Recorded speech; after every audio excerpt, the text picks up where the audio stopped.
नमस्कार, मैं डॉक्टर विजय शुक्ल और आप देख रहे हैं एक ऐसी व्यवस्था का पूरा खुला तंत्र जो पानी, टैंकर और कूड़े के बीच में घूमती है।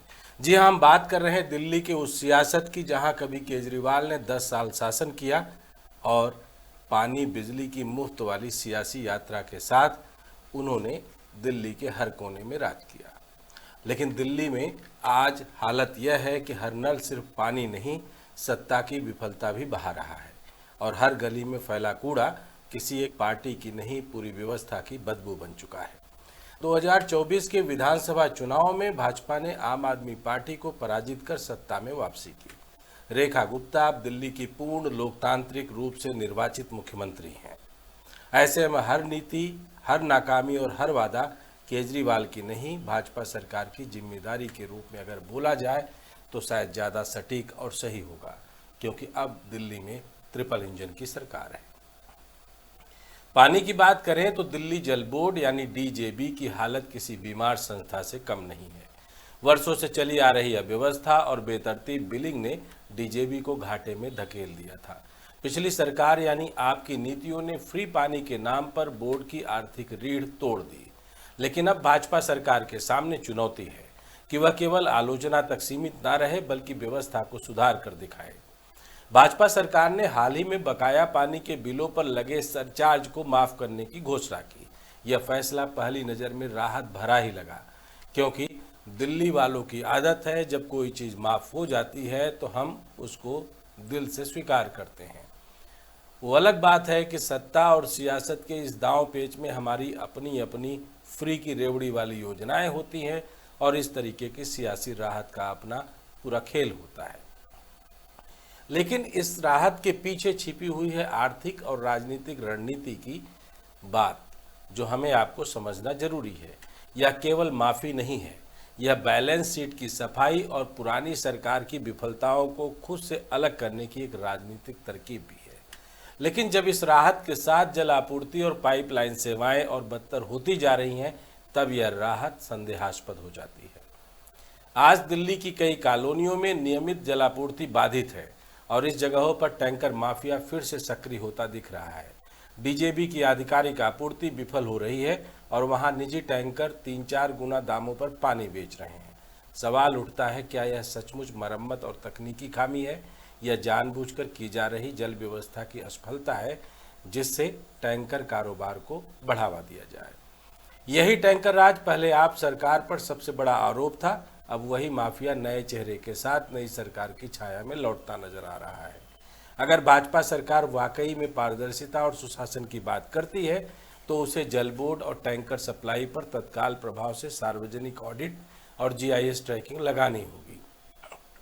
पर कुल मिलाकर खेल अभी इस हद तक है कि डीजेबी में बकाया पड़े हुए बिलों को सरचार्ज के बहाने वसूली की पूरी तैयारी की जाए।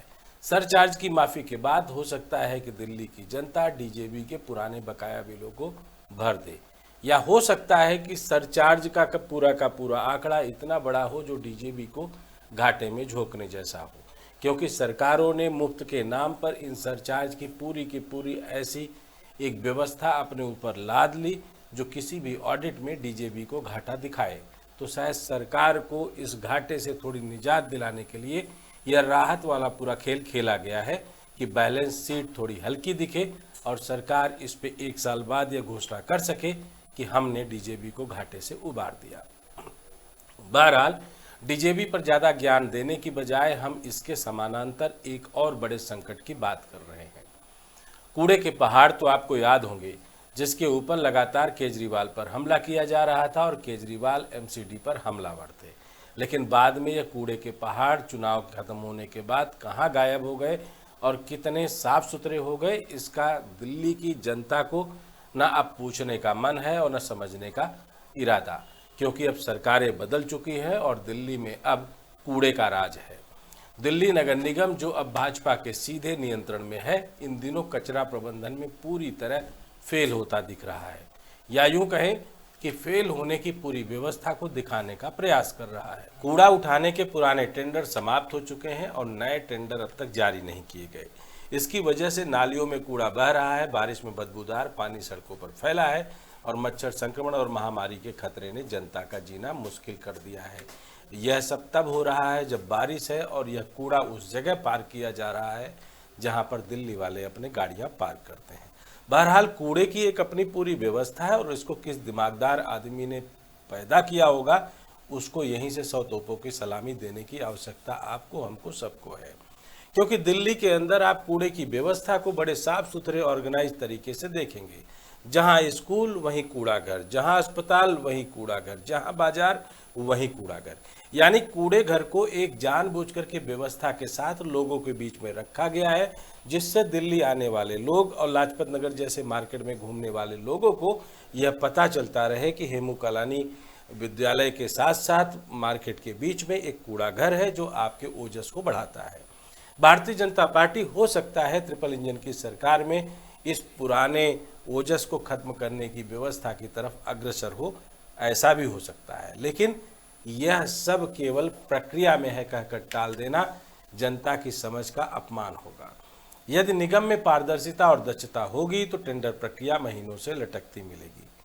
इससे यह साफ होता है कि या तो एमसीडी में अभी भी भ्रष्ट अफसरशाही का बोलबाला है या फिर नई सरकार व्यवस्था संभालने में पूरी तरह विफल रही है। क्योंकि अगर सिस्टम ट्रांसपेरेंट बना तो यह लेट लतीफ़ी अपने आप गायब हो जाएगी। लेकिन अब चूंकि एमसीडी के ऊपर लाइसेंस की और व्यवस्थाएं आ गई हैं तो शायद अब एमसीडी लाइसेंस राज के अपने पुराने दिनों को याद करके थोड़ा खुश हो रहा होगा और कूड़े के टेंडर को अभी आगे बढ़ाने की मुद्रा में शायद ना हो, क्योंकि बारिश है, बारिश सभी कूड़े को बहाकर कहीं न कहीं ठिकाने लगा ही देगी। बदबू आती है तो गाड़ी पार्क करने वाले और वहां से गुजरने वाले रह गुजर इस बात के जिम्मेदार होंगे और वही देखे।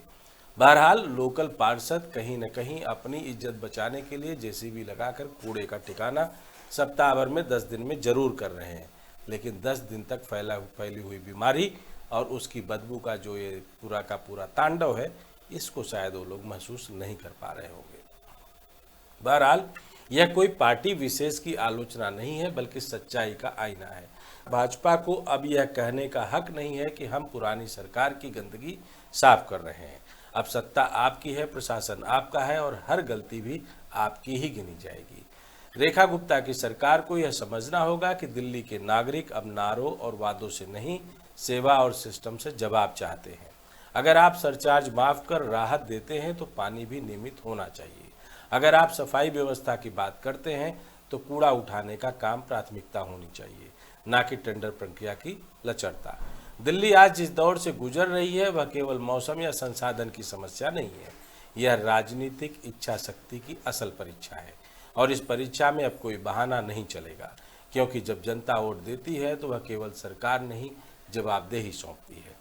अब अगर पानी ना आए, टैंकर राज लौटे और गलियों में कूड़ा सड़े तो दिल्ली वाले अब पूछेंगे कि सरकार बदल गई तो हालत क्यों नहीं बदले। यह सवाल अब आपके लिए नहीं, भाजपा के लिए है, और इसका जवाब सिर्फ घोषणा से नहीं, जमीन पर साफ दिखने वाली व्यवस्था से देना होगा। अगर कुछ ऐसा बुरा लगा हो जो आपकी सनातन व्यवस्था में और पार्टी की विचारधारा से गलत हो तो भूल चूक माफ और आगे बढ़ते रहिए और कूड़े की अपनी बदबू के साथ टेंडर होने का इंतजार करने के लिए दिल्ली की सभी जनता को तैयार होकर मुंह बंद करके आगे बढ़ना चाहिए, क्योंकि यहाँ पर ट्रिपल इंजन की सरकार है और कूड़े का राज है। जय हिंद, जय भारत।